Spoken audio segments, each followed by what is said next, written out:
All right. Now pick up. You were double dating? Is that where we picked up? No, I told her a lie, and in order for me to take this other girl out, and so I thought, well, we can't go to the movies in Flora, and so I went to Clay City. They had a show over there, and I said, let's go to that. I said, I haven't seen that. And we pulled up there and seen what was I said, well, let's go in here and go to the movie. And we got out and walked up there, and she looked up at what the movie was. She said, well, Ed said, I've seen that movie. I said, I don't want to go to that one. And she said, that one at Flora, I haven't seen it, and I've been wanting to see it. So we come back to Flora, and I kind of hesitated again. I said, well, let's run up to Louisville and see what kind of movie they got up there. They had a show everywhere, you know, back then. And so we go over to Louisville. And I said, well, let's see, I haven't seen that one. Have you? She said, I sure have, and I want to see that in the Flora. And I thought, well, boy, I'm going to get in trouble. This sure is a Dickens. But we come back to Flora, and I couldn't back out then. And I paid for the ticket and went in, and I said, well, let's sit way over here in the corner. And she said, well, I don't like to sit way over there.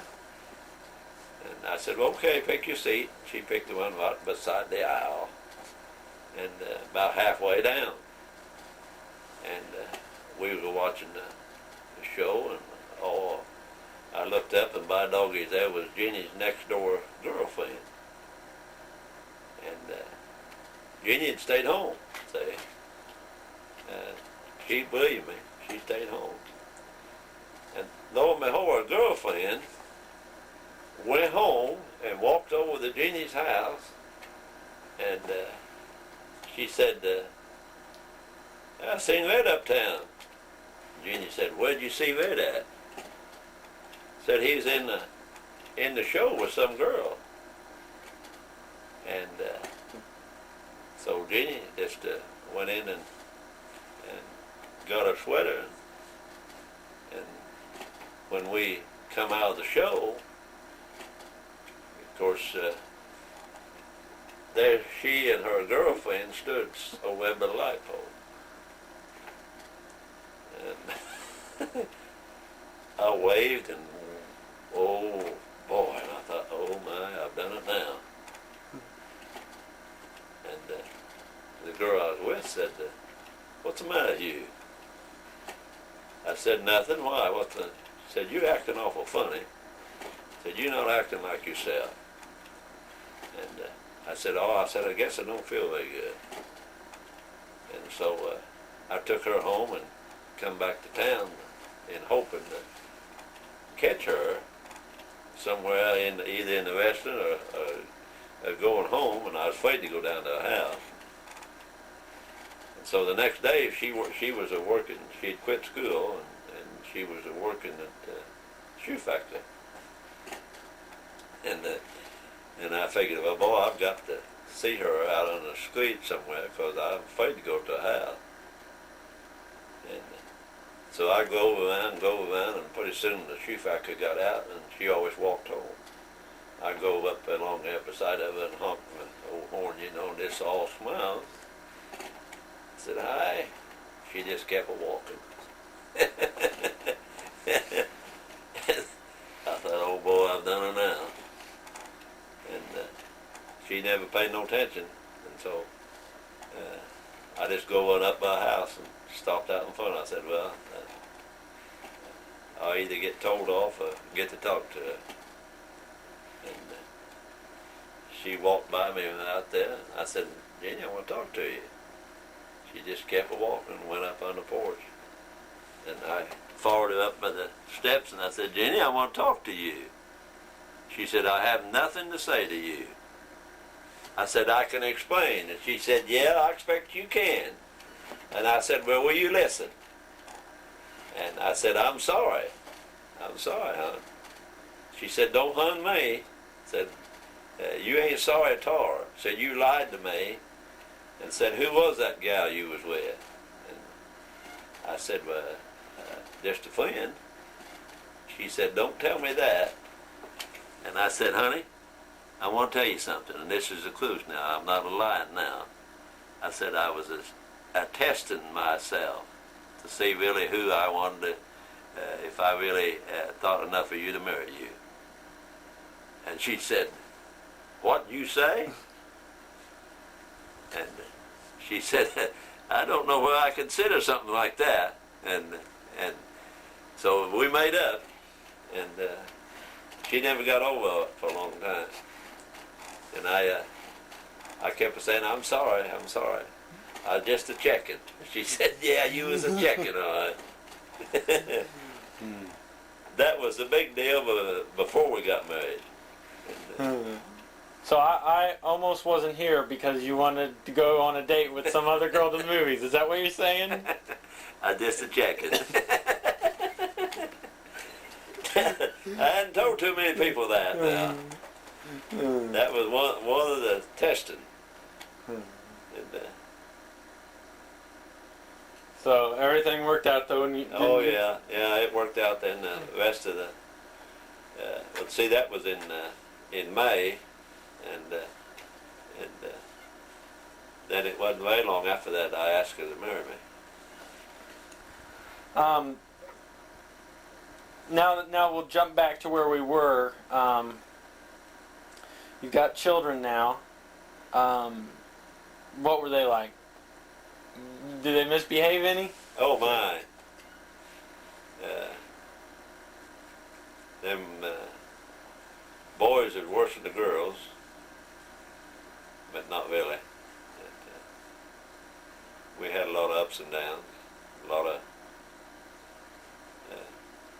crying times, a lot of hugging times, a lot of whippings, and a lot of being sorry for whipping and all that. And then you get to thinking, well, they needed it more, and you get to thinking, well, you acted up when you was little too, so. So I found out one thing, Daniel, all through life is whatever goes around comes around, and things that you done and the reason that you thought that the reason you done them there at the time, well, maybe it'll come around and in your life or your kid's life, and they'll do the same thing, because we're all human, and we all no way of being perfect, but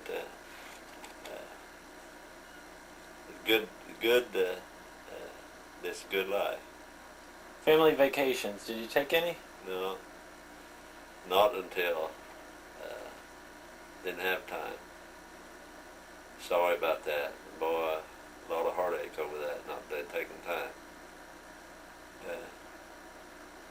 As far as vacation, we didn't take any until Cindy was in high school. And the other kids never know anything about a vacation. As far as, what we call vacation, getting away and going somewhere, doing something. Didn't have the money, didn't have the time, and didn't do it. Sorry about it now. I think about that every day, about the things that Jenny and I planned after the kids go there that we was going to do. Well, we'll do that later. But we didn't get to do that because we waited too long. And that's one thing I hope you young people works all right, but take time to enjoy each other, take time to do things, because you don't have no promise of forever, We went out west when Cindy was still in high school. Went out to Colorado and Yellowstone Park. Down in we was going about I guess about a week, so It really wasn't long enough, but it was going about a week. But, reminiscing, Bill.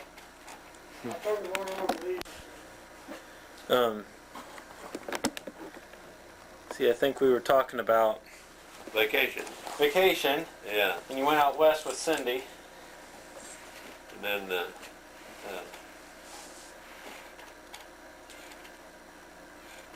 whenever Linda and Larry moved to Arkansas, we would go down there once a year maybe. Of course that was just wasn't really, well, it was a vacation, but it wasn't really like going to see any different things. But see the kids, and we spent time with Angie and them, and then Jeannie and I went, took Angie with us when we went to the Smokies one time.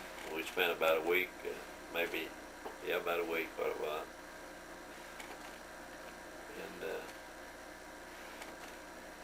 And then before really vacation was when we went to the Holy Land.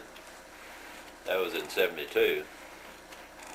And we was gone 10 days on it. And it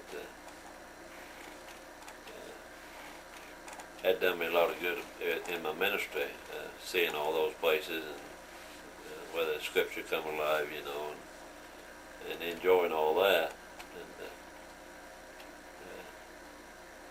And then we went to, when Cindy moved to California, we went out there and we took, I forget how that was now, we took the kids out there. That's when they tore up busted the back grass out of the pickup. How'd that happen? They was fighting. We had it fixed so that they could call food there to the camper. They had the camper in there, and they could call back and forth. And the funny thing was about when we fixed it, when Jeannie said that, well, that's fine, said I can get food there, call back food there. And I said, well, I'll bet you a little bit on that, hon, you can't do that. And she did, but she had an awful time. We done that at home here before we started, but she done that, had an awful time getting back food there. But anyway, we was, they got into it, and I forget, I think it was DJ threw something at Marcus, and he ducked, and it hit the grass and busted the grass out of there. We had an awful time getting that fixed. We had to stop, I forget where we stopped at now, we got that fixed.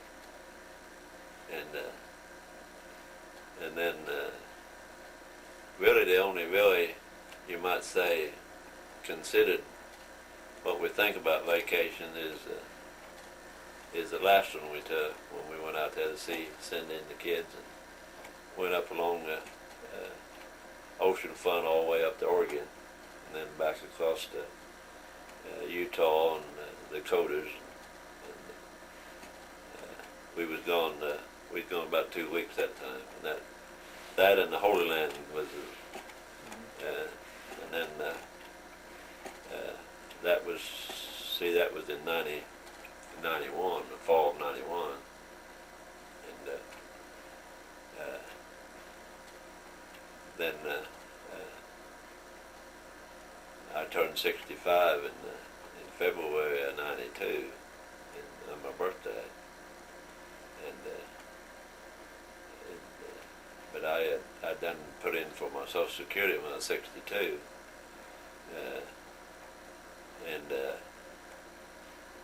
Then we'd planned, we'd done picked out a camper to buy for the next year, the next spring, in 92, up at Wendell Inn. And that's why we bought the new pickup. Pulled the camper, and she was planning, and I was too, things that I wanted to go back down to Fort McCullough, where I took my basic, go down into Florida. We'd never been to Florida, and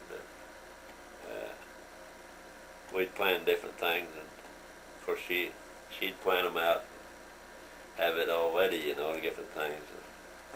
We was going to do that summer and fall. And before the vacation,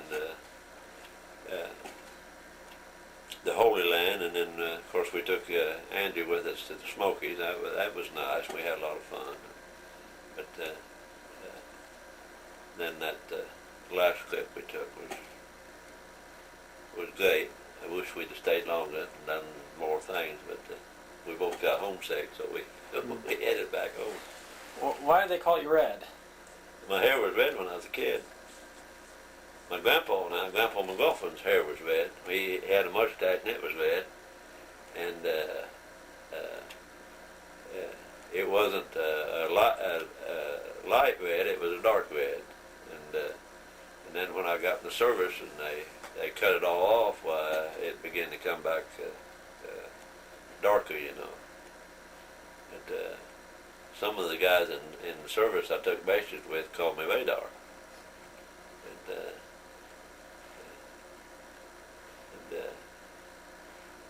Red the Radar Man. What's something that maybe you can think of that you and Grandma did and you never told anyone? Oh my. Oh my.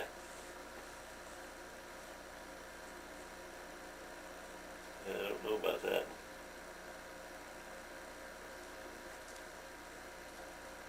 Probably a lot of things we've done we never told them about it.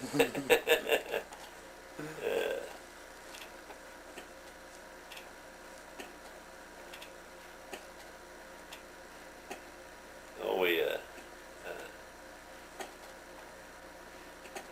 got in our friend's watermelon patch several times.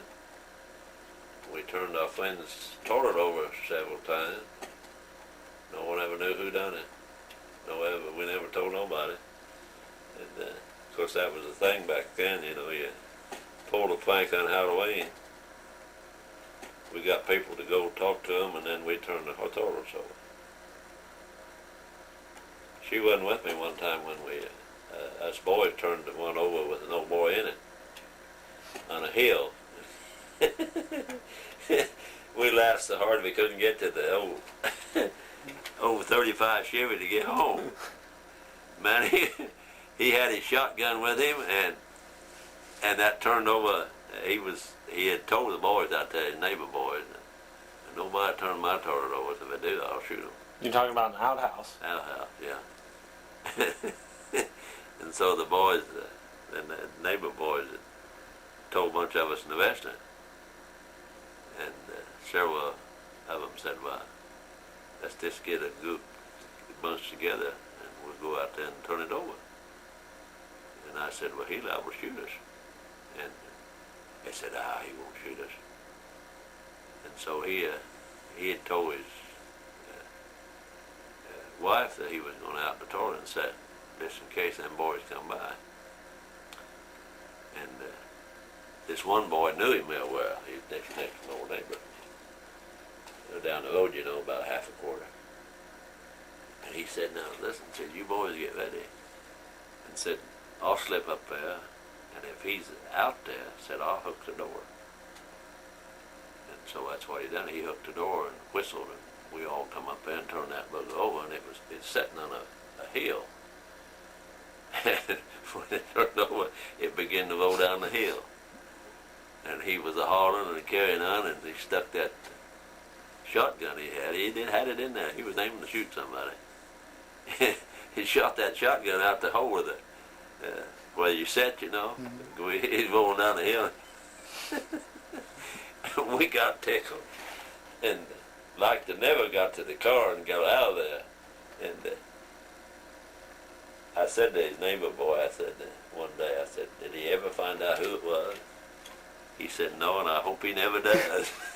But the time he got to the bottom of the hill, the old toilet had come apart. That was one of the honest things I guess we ever done. Before me and my sweetheart, well, lots of things we never told nobody, probably. we pulled a lot of good ones on each other. I think one of the funniest things, well, it was funny to me, but it wasn't funny to her. And but I told somebody about that, so that wasn't. That's okay. What's that? Her after the kids, her teeth began to go bad. You know, she got a partial plate, and it was some teeth on both sides, and it fit down over. You know how a partial plate fits. Anyway,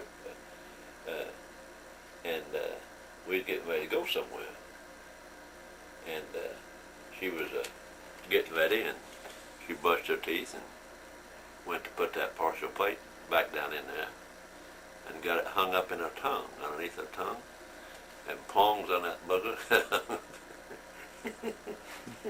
And I said, honey, hurry up. I said, we're going to be late. I forget where we was going. She said, Red, come in here. I said, you got to help me. And I said, well, what's the matter? She said, had her tongue like that and it stuck in there. She said, I've got this partial plate hung up in my tongue. And I said, well, honey, what the world do you want me to do about it? She said, you got to pull it out of there. I said, well, I can't do that. And I said, just keep it working and get it out of there. And it really hurt her, you know. And of course, we was about a half hour late getting we was going with another couple. And she finally got it loose, and of course she didn't put it back in that night because her tongue was bleeding, and she she got it unhooked, and so we got there. She said, don't you tell anybody. And I said, well, honey, you know I won't. And this old boy said, he said, how come you're so late? I said, well, I was ready, but Jeannie, she messed around and got a false teeth tied up in her tongue. She said, Red Lusk, I said, I'll knock you in the head. But that really hurt, all that. Them palms in there got stuck wrong. But,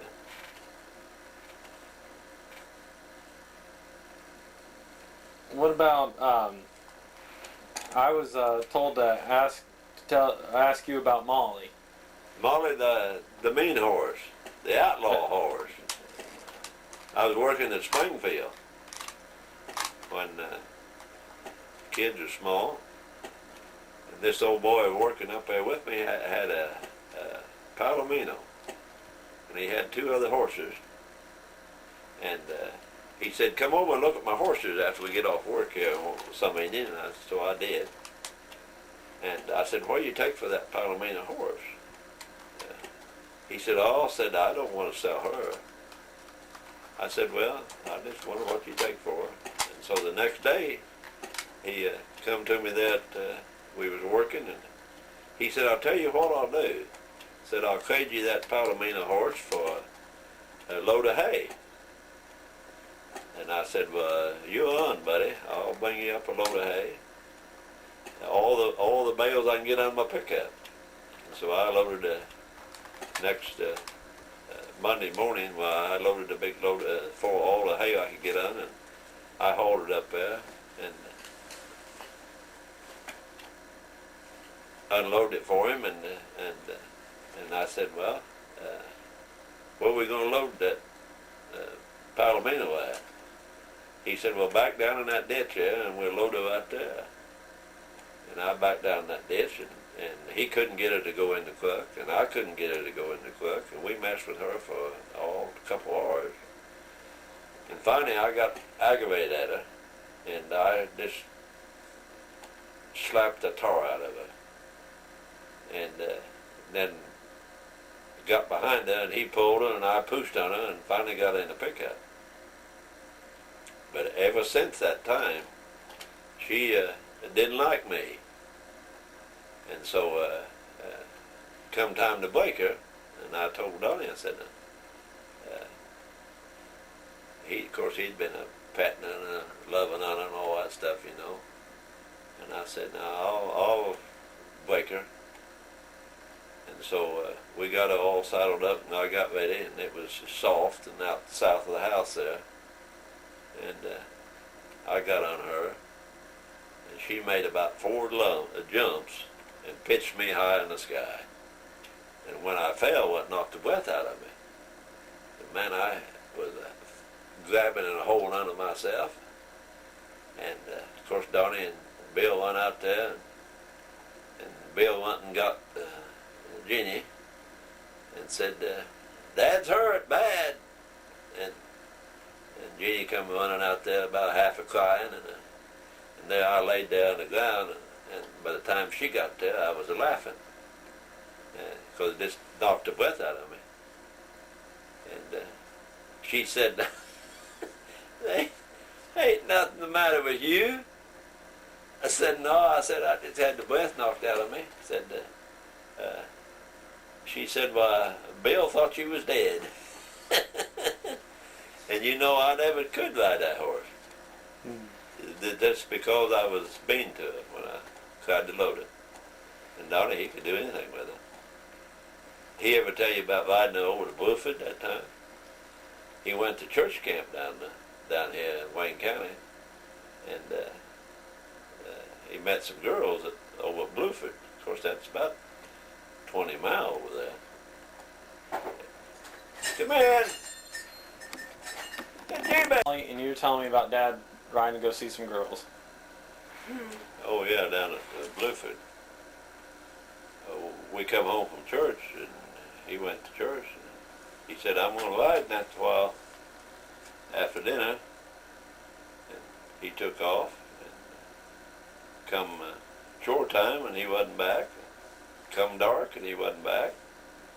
And so we went ahead and went to church. Got back home, and he wasn't back. Along about 10:30, here he come in, and old Molly was just wore plumb out. And we was beginning to get worried about something surely happened to him, you know. And he come in, and I said, "Where in the world have you been?" He said, "Oh, I just went down to Blueford." I said, "Blueford?" I come on ward then. I said, "Blueford, that's 20 miles. You didn't ride that horse all the way down there and all the way back, did you?" "Yeah." I said, "Was she that pretty that you had to go see her?" And he said, "Well, she's pretty." And I said, "Well, why didn't you tell us that's what you was going to do?" And he said, "Well, I knew you wouldn't let me go if I was going to tell you that I was going way down there." Well, he'd met these kids at church camp down there at Wayne County, and he went down there to see them a little bit. I said, "You didn't stay too long, did you?" He said, "No, I didn't stay very long because I had to come back." That was Molly's long clip. What about that horse where he hid the horse? Oh, that was old Prince. This guy over here, Delaney, Bill Delaney, had this pony. And Donnie and Bill had, some way they had seen that pony over at his house. And he had built a cart, 2-wheel cart, with bicycle wheels on it. And had harness and had that pony booked. And Donnie had told him, "You drive that over Sunday afternoon." Said, "I want to let Dad see it." So we got home from church and had dinner, and about the time we was getting done eating dinner, this old boy go in with old Prince in that cart. And of course, Bill and him both just really liked the old Prince. And so Donnie said to Bill he already knew what he wanted for him because he done planned all this. He was using some kids' psychology, is that the right word, isn't it? And so Donnie said, Mr. Delaney. He said, Mr. Delaney, what do you want for that pony cart? And Bill said, $50. And Bill was walking around and looking at it. And Donnie said to me, he said, Dad, what do you think? Kind of put me on the spot, you know. And I said, I don't know. That's a lot of money. And Bill said, well, I'll just leave that pony here for this afternoon. And either you can bring him home later this evening or bring the $50 over. And you know, I done wilted, you know. So that's how we got the pony in Old Quince. And he was a good one. Kids had a lot of fun with him. We're out of tape.